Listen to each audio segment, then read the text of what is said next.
Herzlich willkommen und hallo zu 4 Reifen, ein Klo. Schön, dass ihr wieder dabei seid, denn heute möchte ich euch einmal den Kocher vorstellen, den ich immer benutze.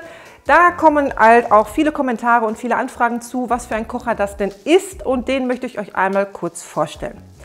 Also das ist der Kocher oder einer der Kocher, die ich verwende. Ich habe ja teilweise 4 Stück hier rumstehen. Das ist der von Campinggas, und zwar der Camp Bistro DLX Stoppgas. Und zwar ist die Bezeichnung Stoppgas da in dem Fall wirklich sehr wichtig, denn Stoppgas ist für den Innenbereich. Das könnt ihr nämlich auch sehen, das zeige ich euch gleich nochmal genau, dass der nämlich ein Thermoelement hier drin hat und bei der Gaszufuhr, wenn die erlischt, einfach dann auch stoppt. Und das ist halt für den Innenbereich sehr, sehr wichtig. Ja, man kann natürlich auch oder man muss natürlich auch die Fenster aufmachen. Gas braucht immer Frischluftzufuhr, damit es auch optimal funktioniert. Und da sollte man halt auch immer drauf achten. Nur es passiert ja auch sehr häufig, dass dann mal durch Windzug oder durch schnelle Bewegungen die Flamme erlischen kann. Und dann ist es fatal, wenn dann die Gaszufuhr nicht gestoppt wird. Und da ich sehr, sehr viel ja auch im Innenbereich arbeite, das heißt auch mal zu Hause oder hier im Studio oder auch mal im Wohnmobil oder im Vorzelt, kann es auch passieren. Wir haben jetzt keins mehr, aber sonst war es auch mal im Zelt.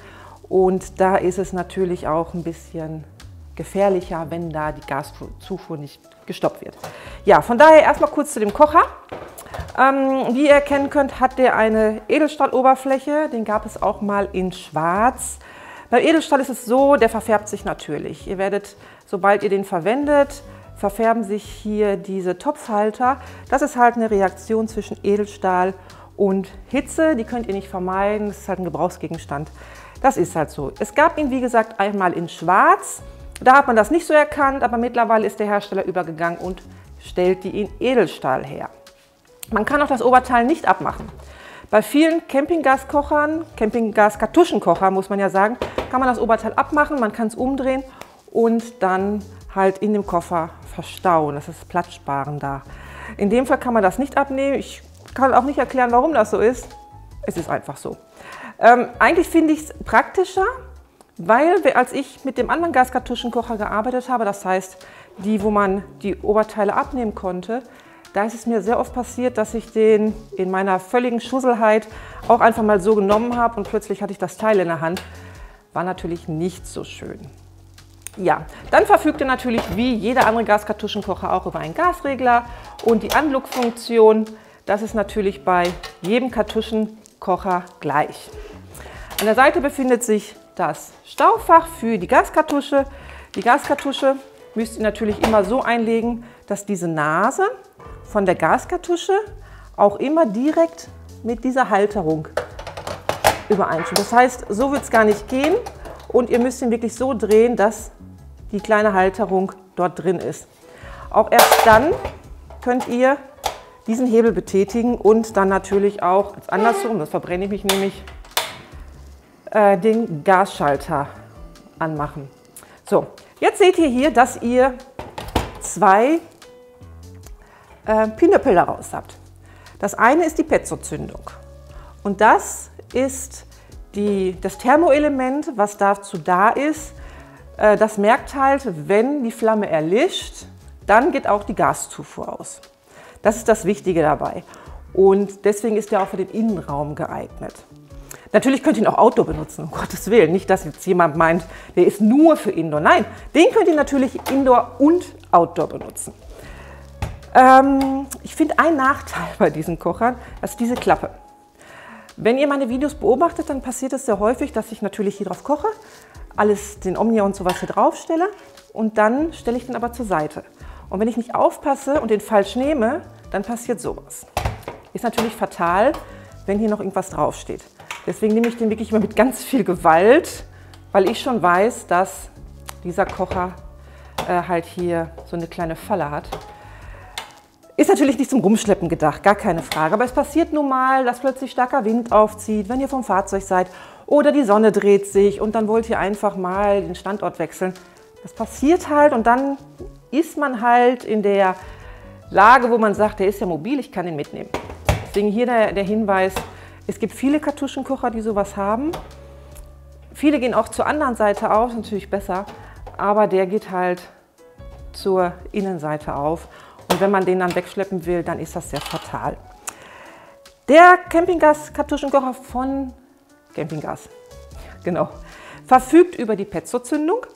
Dann hat er eine Maße von 37 x 30 und 12 cm Höhe. Laut Herstellerangaben verbraucht er in der Stunde 160 Gramm Butan bei voller Flamme. Wenn man jetzt bedenkt, dass in dieser kleinen Kartusche gerade mal 227 Gramm drin sind, kommt ihr auf ungefähr einen Verbrauch von 1,5 Stunden, denke ich mal, bei voller Flamme und das Ding ist leer. Jetzt ist man natürlich dann auch mit Sicherheit erschrocken. Omnia-Backofen, Kartuschenkocher, das ist natürlich sehr viel Gasverbrauch. Es stimmt aber nicht, weil diesen Gasverbrauch, den der Hersteller angibt, der ist natürlich auf voller Flamme gedacht. Der Omnia-Backofen wird immer auf kleiner und mittlerer Flamme verwendet und deswegen ist da der Gasverbrauch sehr gering.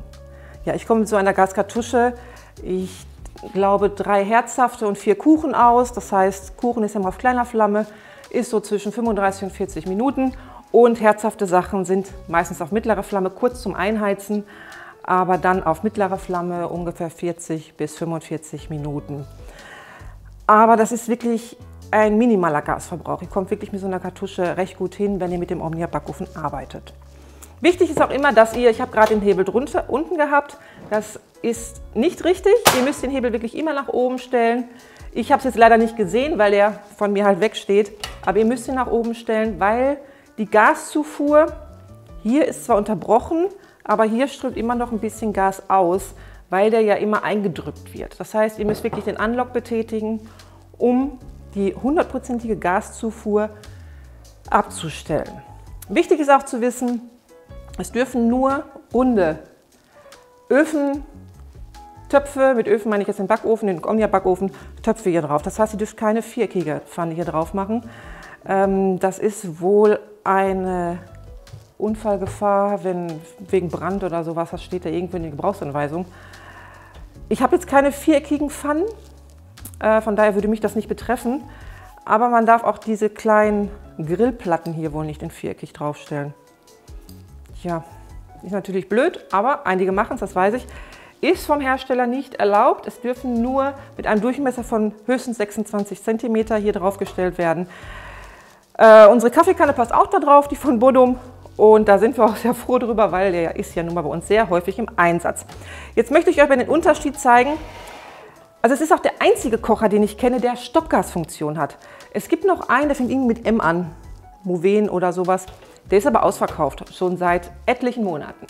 Sobald der wieder erhältlich ist, werde ich mir den auch bestellen und dann werde ich auch den ausprobieren und auch gucken, ob der Stoppgas hat. Denn ich habe hier noch den Enders Nelson stehen. Der Enders Nelson, da wird auch immer wieder von Leuten gesagt, der hat die Stoppgasfunktion. Ich habe mir den extra bestellt und hier auch der Hinweis, ich habe ihn mir bestellt. Ich bin nicht gesponsert worden, ich habe keinen Ofen geschenkt bekommen, ich werde nicht bezahlt von den Firmen. Das ist meine einzige freie Entscheidung, euch das vorzustellen. Denn es machen sich immer wieder Leute die Mühe, mir Mails zu schreiben und mich darauf hinzuweisen, dass das nicht erlaubt ist. Doch, es ist erlaubt, weil ich alles selber bezahle. Von daher, seht es mir nach, es ist halt so. Ja, aber der Nelson. Der Nelson hat nämlich keine Stoppgasfunktion. Woran erkennt man das? Schon alleine, dass er lediglich die Pezzo-Zündung hat. Ihm fehlt dieser zweite Pin. Und das ist dann die Stoppgasfunktion. Auch beim Nelson gibt es den Nachteil mit dieser Klappe. Halt, wenn man den hochhebt, muss man halt aufpassen, dass man den nicht falsch nimmt und dadurch alles fallen lässt. Das ist total fatal. Wie gesagt, sind natürlich nicht zum Rumschleppen gedacht, weiß ich, wisst ihr. Aber kommt halt vor. Ich bin da auch nicht selten. Also ich schleppe das ja auch ständig mit rum. Ja, wie gesagt, ich weiß es und bin da auch ganz vorsichtig. Aber den Hinweis will ich euch geben. So, der Campinggas, den kann ich auch echt empfehlen. Ich habe auch die ganz normalen Kartuschenkocher gehabt. Das heißt, die wirklich für 12 oder 15 € irgendwo im Discounter bekommt. Die sind okay, die sind wirklich, wirklich okay. Ich bin natürlich ein Hardcore-Kocher. Ja, ich koche ohne Ende irgendwo und da habe ich schon einige geschrottet. Und wenn man bedenkt, dass die Teile immer so 12, 15, manchmal auch 20 Euro kosten, gehen die ganz schön ins Geld. Und da ich ja auch Indoor arbeite, habe ich mir die Firma halt angeschafft. Es gibt noch den gleichen ohne Stoppgas, den habe ich auch schon gehabt, der ist auch total super. Der hält auch länger. Deswegen, die sind teurer, aber die haben Qualität. Ich habe 6 von diesen, ja, und die sind alle noch in Ordnung. Ich habe 7 insgesamt gehabt. Einer ist kaputt mittlerweile, der ist von 2016 gewesen. Das war noch der schwarze. Und bis jetzt habe ich alle aus Edelstahl. Gibt es leider nicht mehr in schwarz. Ich fand die schwarze noch nicht schöner. Aber ist egal, es gibt halt nur noch Edelstahl. Und ich kann ihn empfehlen. Ich kann ihn wirklich empfehlen. Wie gesagt, ich bin nicht darauf hingewiesen worden von der Firma, bitte macht ein Video oder sowas. Nein, das ist meine ganz persönliche Meinung. Ihr seht auch in den Videos nie, dass ich mit dem arbeite, weil ihr habt den immer von hinten, beziehungsweise wenn ihr den mal von vorne seht, war das bisher immer abgeklebt. Das Abgeklebte werden wir jetzt nicht mehr machen müssen, weil wir diesen Campinggaskocher nun auch bei uns im Shop aufgenommen haben. Ja, das habe ich auch nur aus Qualitätszwecken gemacht, weil ich davon halt überzeugt bin und nur diese Sachen werden wir auch verkaufen. Jetzt möchte ich euch aber noch kurz darauf hinweisen, dass es eine offene Flamme ist. Ich weiß, ihr seid alle erwachsen, wisst ihr. Aber habt ihr euch schon über Brandschutz Gedanken gemacht? Es kann nämlich auch ganz leicht passieren, dass Fett irgendwie drüber kommt, auch durch den Omnia gerade, dass da irgendwas überstülpt. Ich habe mir darüber Gedanken gemacht, weil ich das sehr, sehr gefährlich finde. Ich finde dieses Thema auch sehr wichtig und bin deswegen zur Feuerwehr gegangen und habe dort mit einem Feuerwehrmann gesprochen, der echt nett war und mich dann ein bisschen aufgeklärt hat. Wir kennen alle diese berühmten Feuerlöscher. Die großen, es gibt ja auch mittlerweile die kleinen. Viele haben auch die kleinen im Fahrzeug, hatten wir vorher auch. Und er hat mir davon abgeraten. Warum? Weil diese Feuerlöscher, viele wissen erstmal gar nicht, wie man damit umgeht. Und in der Panik, die man hat, ist es halt so, dass viele Angst haben, was falsch zu machen. Feuer ist schon eine Panik, dann brennt vielleicht irgendwas, was einen ziemlichen personellen Wert hat und auch einen finanziellen Wert hat. Und dann weiß man oft nicht, damit umzugehen. Dann drückt man da so doll drauf, dass das Teil wirklich in 5 Sekunden leer ist, aber das Feuer immer noch brennt. Deswegen hat er mir was anderes empfohlen, und zwar Feuerlöschspray. Feuerlöschspray wird halt gehandhabt wie Haarspray zum Beispiel oder Backofenspray, also wie jede Sprühdose. Das ist eine Sache, da kann jeder mit umgehen. Und die habe ich mir auch zugelegt. Die habe ich sowohl hier in der Studioküche als auch im Fahrzeug und auch in unsere kleinen Küchen für die Messen. Da ist es sowieso vorgeschrieben, dass wir Feuerlöschzeug mit haben. Ja, ich habe auch noch eine Feuerlöschdecke. Eine Feuerlöschdecke ist so, ihr kennt das vielleicht aus Filmen, da kommt dann der Polizist und es brennt und er schmeißt aber seine Jacke drüber. Und so ähnlich ist die Feuerlöschdecke. Ihr könnt die Feuerlöschdecke aus so einem in so einer roten kleinen Tasche ziehen, die ist nur im Klettverschluss verbunden und dann muss man das da drüber schmeißen. Das ist natürlich gerade bei Fett sehr wichtig und auch sehr sinnvoll, dass ihr dieses Feuer halt erstickt. Und deswegen habe ich das auch, das Feuerlöschspray und die Feuerlöschdecke im Fahrzeug und auch hier. Und da muss man dann halt auch mal drauf achten, das ist nämlich sehr wichtig. Auch wenn wir grillen. Wenn wir grillen mit dem Kedek, da ist auch eine offene Flamme, da haben wir das auch immer griffbereit irgendwo in der Nähe. Denn es ist sehr wichtig. So, ich hoffe, ihr habt jetzt den Unterschied auch verstanden, warum es Stoppgas gibt, warum es sehr wichtig ist, gerade wenn ihr im Innenbereich seid, kann ich euch den echt empfehlen. Auch qualitativ finde ich den sehr hochwertig, muss ich jetzt wirklich sagen, aber ich sage auch gleich, auch die einfachen, die ihr im Supermarkt bekommt, die ihr im Onlinehandel bekommt, die wirklich gerade mal um die 20 Euro kosten, die sind auch ausreichend. Ja, die haben natürlich nicht die Qualität wie solche jetzt oder der vielleicht, den bin ich gerade noch am Testen. Da kann ich nicht sagen, wie lange der lebt. Bei dem kann ich sagen, der ist wirklich 100% super geeignet, auch ohne Stoppgas. Ja, der auch ohne Stoppgas, der ist auch super, super gut. Ich weiß nicht, warum die Technik dort anders ist als in den preisgünstigeren Klassen, weil aussehen tun die alle gleich und alle haben da so einen Regler dran. Ach so, auch der Regler, der fühlt sich anders an. Der fühlt sich wirklich so an, etwas fester, nicht so locker, sondern der fühlt sich wirklich recht fest an. Und obwohl der schon x-mal hin und her gedreht wurde, hat er immer noch die gleiche Spannkraft. Ja, so viel einmal zu den Camping Gas Camp Bistro DLX Stoppgas. Ein unheimlicher Name. Wenn ihr im Internet oder beim Händler seid, dann achtet bitte darauf, dass ihr das Stoppgas dahinter habt. Es gibt die gleiche Bezeichnung, nämlich einmal ohne Stoppgas. Das werdet ihr auch am Preis merken. Ja, der ohne Stoppgas kostet, ich glaube, 20 bis 25 € weniger als dieser. Bin mir jetzt nicht sicher, aber das ist wirklich ein Unterschied. Beide, wie gesagt, gut. Nur wenn ihr im Indoor-Bereich seid, achtet bitte auf Stoppgas. So, und jetzt habe ich genug dazu gesagt, denn mir fällt dazu auch nichts mehr ein. Ich hoffe, das war jetzt informativ und ihr habt die Fragen beantwortet bekommen, die ihr mir auch sonst gestellt habt oder die ihr auch sonst hättet. Von daher wünsche ich euch jetzt noch einen schönen Tag und wir sehen uns dann natürlich im nächsten Video.